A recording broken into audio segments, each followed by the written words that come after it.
DTL MCOM आणि BCOM हे माझं बेसिक एज्युकेशन आहे त्यासोबत आणि माझा मेन इंटरेस्ट एरिया जो आहे तो टॅक्सेशन आहे. तर आपण त्याच्या संदर्भात कंपोजिशन लेवी आणि नॉर्मल लेवी याचे डिफरन्स काय आहे आणि त्याचा यूज कुठे कुठे होतो या गोष्टींचा आपण एक माहिती करून घेऊ. एक short term birds I view घेऊ त्याचा. तो सर्वात पहिले इंट्रोडक्शनमध्ये कंपोजिशन लेवी का इंट्रोड्यूस केली गेली असेल, कोणाला काही माहिती आहे? थोडंफार बेसिक डिफरन्स काय आहे, कोणी स्टडी केला आहे या गोष्टीचा? ओके. तर जेव्हा GST इंट्रोड्यूस केलं गेलं होतं तर स्पेसिफिकली GST मध्ये नॉर्मल लेवी जे आपण म्हणतो त्याच्यात खूप सारे कंप्लायन्सेस पार्ट होते. जसं की एका महिन्याला 2दा रिटर्न भरणं, आपण ज्याला म्हणतो GSTR मध्ये त्याच्यात सेल्सचा डिटेल दिली जाते आणि GSTR 3B त्यात आपण सेल्स प्लस आपले जे परचेस आहे त्याच्या ITC जे आपण घेतो त्याचे डिटेल्स दिल्या जातात. पण जे छोटे छोटे ट्रेडर्स होते, दुकानदार होते, त्यांना ह्या गोष्टीचं एवढं कंप्लायन्स करणं पॉसिबल नव्हतं. तर त्यासाठी कंपोजिशन लेवी इंट्रोड्यूस करण्यात आली. त्याच्यात मेजर फोकस असा होता की कंपोजिशन लेवी जो ऑप्ट करेल त्याला कंप्लायन्स हे क्वार्टरली आहे. जसं की GSTR 1 आणि GSTR 3B हे नॉर्मल लेवीसाठी होते, यांच्यासाठी क्वार्टरली फक्त एकच रिटर्न ठेवण्यात आले, ते झालं GSTR 4. त्याच्यात त्यांना त्यांचा सर्व डिटेल जो मेजरली सेल्सचा डेटा आहे तो त्यांना तिथे द्यायचा होता. त्याच्यानंतर त्याचं जे मेजर बेनिफिट आहे कंपोजिशन लेवीचे ते होते त्याच्यात टॅक्स पेमेंट जे होते ते रेट त्यांची कमी होते. जे नॉर्मल लेवी आहेत त्याच्यात खूप सारे टॅक्स स्ट्रक्चर्स आहेत, टॅक्स रेट्स आहेत, जसे की झालं 5%, 18%, 24% या हिशोबाने. पण जे कंपोजिशन लेवी ठेवण्यात आलं त्याच्यात फक्त 3 ते 4 रेट्स ठेवण्यात आले वेगवेगळ्या सेक्टर्ससाठी. त्याचा स्टडी आपण पुढच्या स्लाइडमध्ये करू. त्याच्यानंतर जो मेजर बेनिफिट होता कंपोजिशन लेवीचा तो होता लोअर कंप्लायन्स. जसं की प्रत्येक महिन्याला 2 रिटर्न भरणं आणि क्वार्टरली 1 रिटर्न भरणं त्याच्यात फरक आहे. डिटेल्स मेंटेन करणं, डेटा मेंटेन करणं सोपं होऊन जातं त्या गोष्टीमध्ये, म्हणून त्याच्यात कंप्लायन्स खूप कमी आहे कंपोजिशन लेवीमध्ये आणि त्याचबरोबर कम्पेअर केलं तर नॉर्मल लेवीमध्ये. आणि याच्यात लिक्विडिटी इन्क्रीज होते.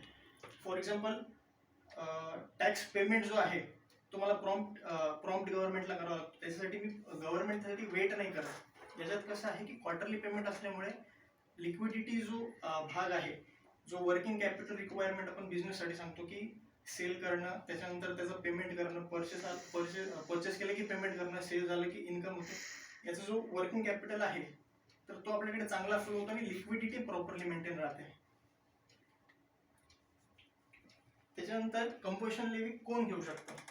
आता तुम्ही सर्वांनी बघितलं असेल की जेव्हा GST आलं तर टर्नओव्हर की कोण व्यक्ती GST साठी ऍप्लिकेबल आहे, कोणी GSTचं रजिस्ट्रेशन घ्यावं, या खूप साऱ्या गोष्टींमध्ये खूप जमलिंग होती.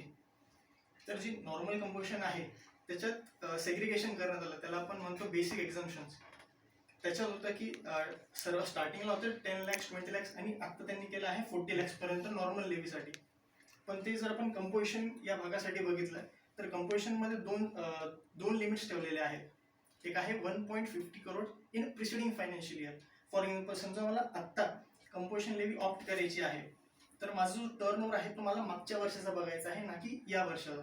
फॉर एक्झाम्पल मागच्या वर्षात मी बिझनेस करत आहे किंवा बिझनेस नाही करत आहे.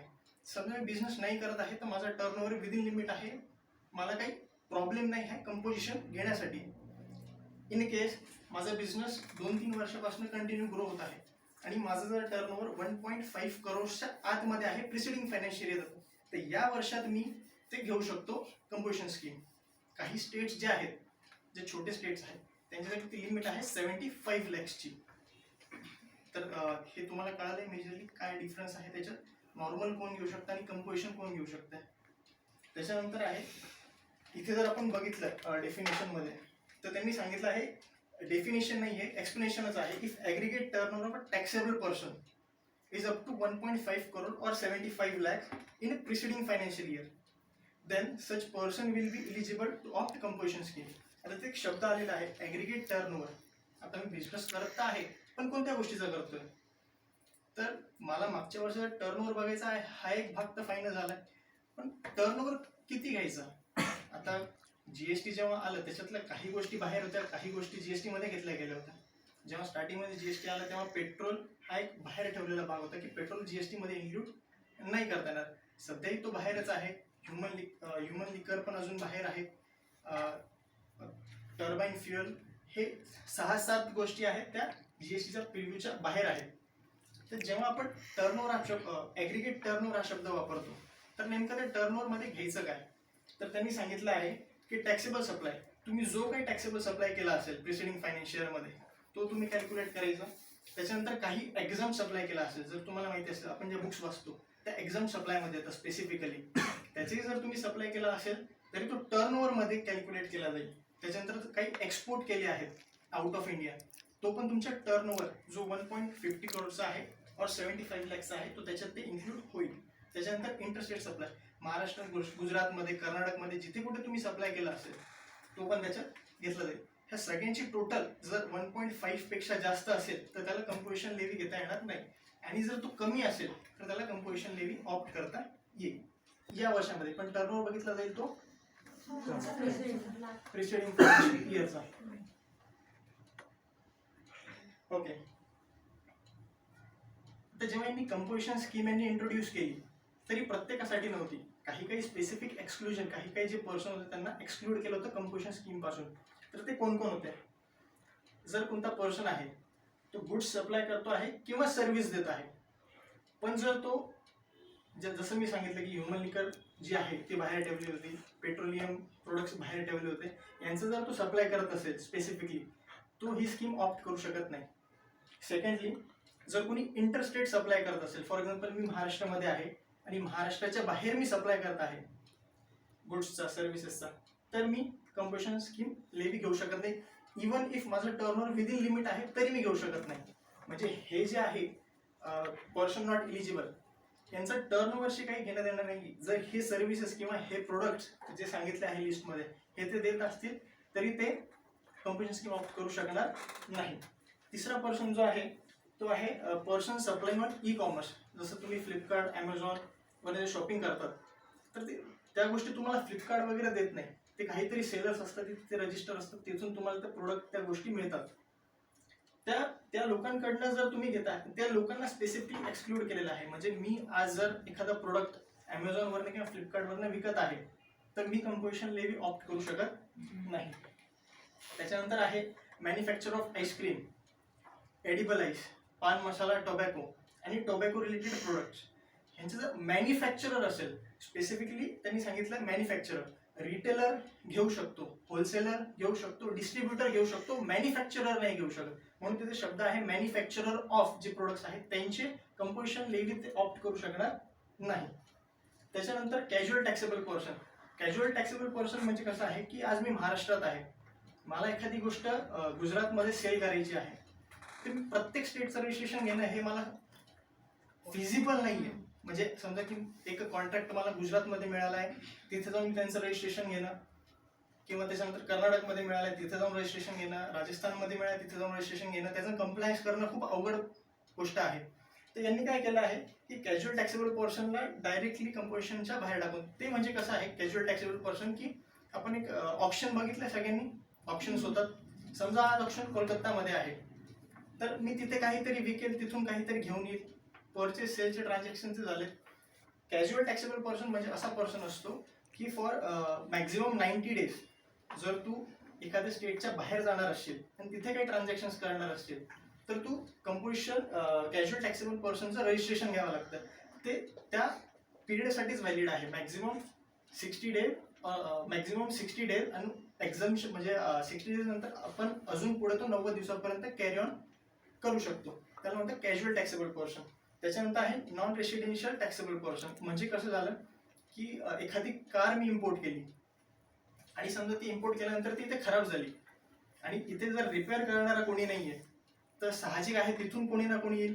हायपोथेटिकली एक्झाम्पल आपण अज्युम केलं तर आता तो पर्सन जेव्हा इथे येऊन कारवर सर्व्हिस देईल तो काही ना काही त्यासाठी चार्ज करेल, तो फ्रीमध्ये करणार नाही.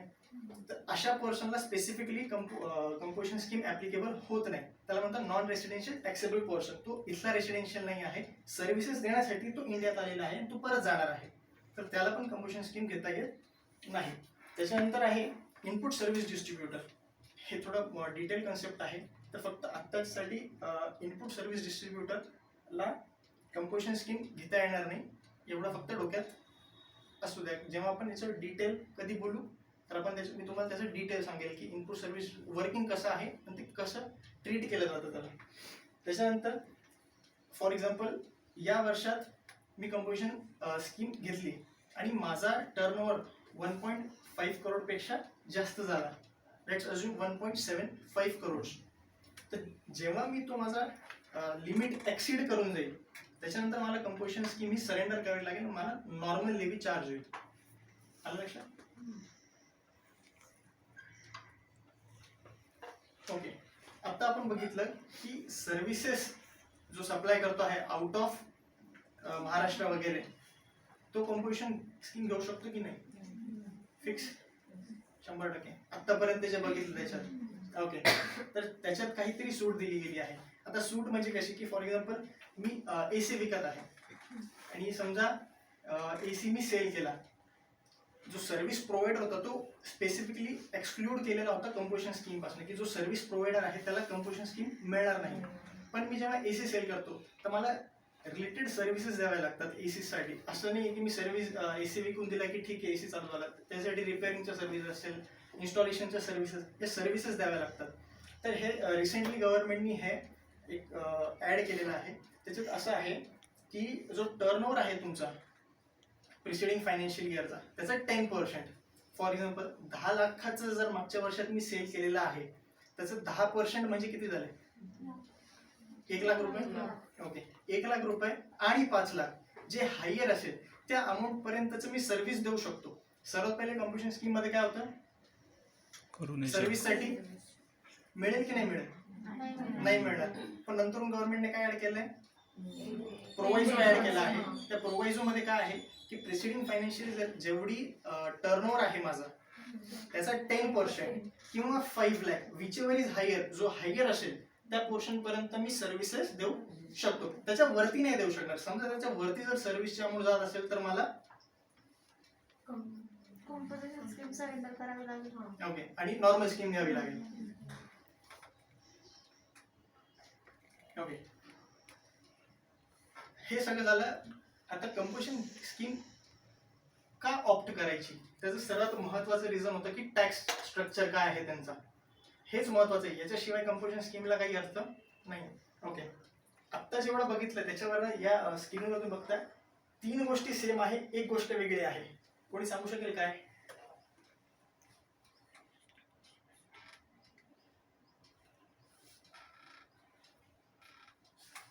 ओके. पहिले 3 गोष्टी सेम आहे, शेवटची गोष्ट वेगळी आहे.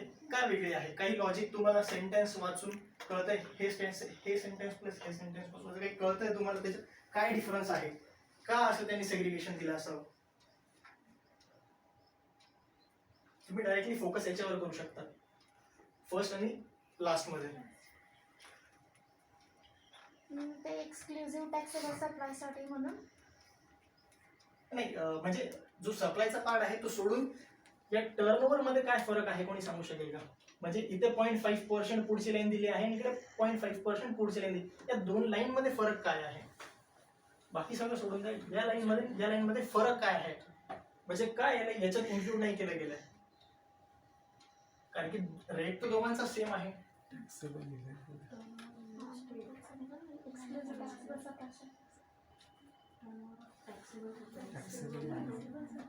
ओके. काय कळत आहे वरच्या लाईनवर काय कळतं आणि खालच्या लाईनवर? चॉकलेट प्रश्न आहे. सरांना सोडून कोणी सांगू शकेल? जो सांगेल चॉकलेट प्रश्न आहे.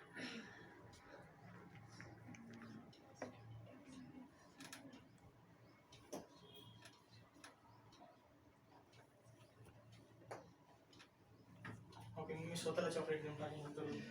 ओके. त्याच्यात मेजर डिफरन्स काय आहे? जो मॅन्युफॅक्चरर आहे त्याला रेट दिलेला आहे 0.5% ऑफ टर्नओव्हर. ऍग्रीगेट टर्नओव्हरचे आपण डेफिनेशन किंवा ऍग्रीगेट टर्नओव्हरचं आपण एक्सप्लेनेशन बघितलं होतं. त्याचं काय काय आलं होतं ऍग्रीगेट टर्नओव्हर मध्ये?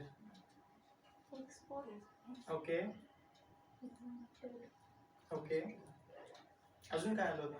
अच्छा म्हणजे लक्ष दिलं नाही तुम्ही.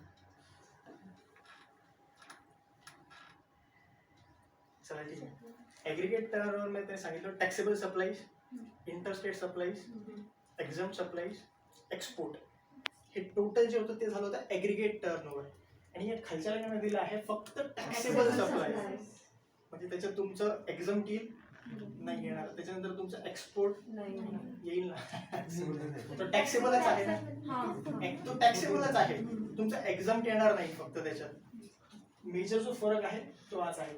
तर जो मॅन्युफॅक्चरर आहे, कोणत्याही गोष्टी मॅन्युफॅक्चरर आहे, त्याला 0.5% ऑफ टर्नओव्हर चा रेट ऑफ टॅक्स द्यायचा आहे. फॉर एक्झाम्पल इथे माझं टर्नओव्हर समजा 10 लाख झालं आहे, मग त्याचं एक्झम्प्ट पण आलं, त्याच्यात इंटरेस्ट रेट पण आलं, त्याच्यात एक्सपोर्ट पण आलं, आणि त्याच्यात टॅक्सेबल सप्लाईज पण आलं. त्याच्यात 0.5% CGST, 0.5% SGST, असं टोटल 1% मला टॅक्स द्यायचा आहे. ठीक आहे. नोटिफाईड सर्व्हिस प्रोव्हायडर ही जी स्कीम आहे ही स्पेसिफिकली सर्व्हिस प्रोव्हायडरसाठी इंट्रोड्यूस केली आहे. ती इथे मी आत्ता घेतली नाही, ही टोटल एक वेगळी स्कीम आहे. त्याच्यानंतर जो रेस्टॉरंट आहे, आता अजून एक प्रश्न, रेस्टॉरंट सर्व्हिस का इथे घेतली? रेस्टॉरंट सर्व्हिस म्हटलंय, आपण पहिले बघितलं की सर्व्हिस एक्सक्लूड करून दिलेली आहे, ही तर टोटल सर्व्हिस झाली रेस्टॉरंट. त्याच्यात जर आपण प्रॉपर बेअर ऍक्ट जर वाचलं तर त्याच्यात त्यांनी हे सगळं, बेअर ऍक्टची लँग्वेज आता मी इथे घेतली नाहीये, त्याच्यात त्यांनी स्पेसिफिकली रेस्टॉरंट सर्व्हिसला इथेच इन्क्लूड केलं आहे. फक्त एक अशी सर्व्हिस आहे जी पूर्ण जे अंडर सेक्शन 10 जो आपण सांगतोय 10(2) कंपोजिशन, त्याच्यात फक्त रेस्टॉरंट सर्व्हिस एक अशी आहे जो सर्व्हिस आहे तरी कंपोजिशन स्कीम मध्ये आलेली आहे. आणि त्याच्यानंतर हे जे आहे any other supplies, any other supplies म्हणजे काय झालं की छोटा मोठा ट्रेडर आहे, होलसेलर आहे, रिटेलर आहे, फूड सर्व्हिस आहे, फूड सर्व्हिस नाही येणार त्याच्यात, तो वरतीच येऊन जाईल. जे छोटे मोठे ट्रेडर्स आहेत, जो छोटे मोठे बिझनेस आहे किंवा स्टेशनरीचा बिझनेस झाला, XYZ जे काही असेल ते इथे येईल. आणि त्यांचा फक्त टॅक्सेबल सप्लाय घेण्यात येईल, जो टॅक्सेबल आहे. एक्झाम सप्लाय त्याच्यात घेता येणार नाही, कारण की त्यांनी स्पेसिफिकली त्यांच्या सांगूनच दिलं आहे की 0.5% ऑफ टॅक्सेबल सप्लाय. तो टॅक्सेबल जे काही सप्लाय करतो आहे त्याचं 0.5%, 1% त्याला टॅक्स पे करायचा आहे. ओके. आता काही छोट्या मोठ्या गोष्टी आहेत. जो व्यक्ती कंपोजिशन स्कीम घेतो त्याला ITC ऑप्ट करता येत नाही. ITC म्हणजे इनपुट टॅक्स क्रेडिट, माहिती आहे का त्याच्यावर थोडं? ओके. अच्छा, इनपुट टॅक्स क्रेडिटवर सांगायचं तर खूप वेळ जाईल, नवीन टॉपिक होऊन जाईल तो. तर ठीक आहे, ते आपण नंतर कधी त्याच्यावर कव्हरअप करू. तर ठीक आहे, आत्ता फक्त एवढं लक्षात घ्या की जो व्यक्ती कंपोजिशन स्कीम घेतो त्याला इनपुट टॅक्स क्रेडिट क्लेम करता येत नाही. ओके. कोणी दुकानात जाऊन काहीतरी खरेदी केलं आणि बिल घेतलेलं आहे. ओके. बिल कधी वाचलंय का? वरती काय लिहिलेलं असतं बिलच्या वरती? टॅक्स इनवॉइस असं काही बघितलं? ओके. तर जो व्यक्ती नॉर्मल लेव्ही मध्ये ऑप्ट करतो तो व्यक्ती त्याच्या कस्टमरला टॅक्सेबल इनवॉइस देतो, टॅक्स इनवॉइस देतो. आणि जो व्यक्ती कंपोजिशन स्कीम मध्ये येतो तो बिल ऑफ सप्लाय देतो. जो बिल सेमच असतं, बिल मध्ये काही फरक नाही आहे, फक्त वरती लिहिलेलं असतं टॅक्स इनवॉइस, आणि जो कंपोजिशनचा व्यक्ती ऑप्ट करेल तो लिहिल बिल ऑफ सप्लाय. ओके. याचे जे रिटर्न्स आहेत ते क्वार्टरली फाईल होतात, आणि याचा जो रिटर्न आहे तो GSTR 4 मध्ये फाईल केला जातो. याचा एक अॅन्युअल स्टेटमेंट पण दिलं जातं गव्हर्नमेंटला, जो की असतो GST CMP 8 मध्ये, त्याचं अॅन्युअल स्टेटमेंट दिलं जातं. ओके. सो हे माझ्याकडून होता. अजून काही कोणाला काही क्वेश्चन्स वगैरे असतील तर तुम्ही विचारू शकतो.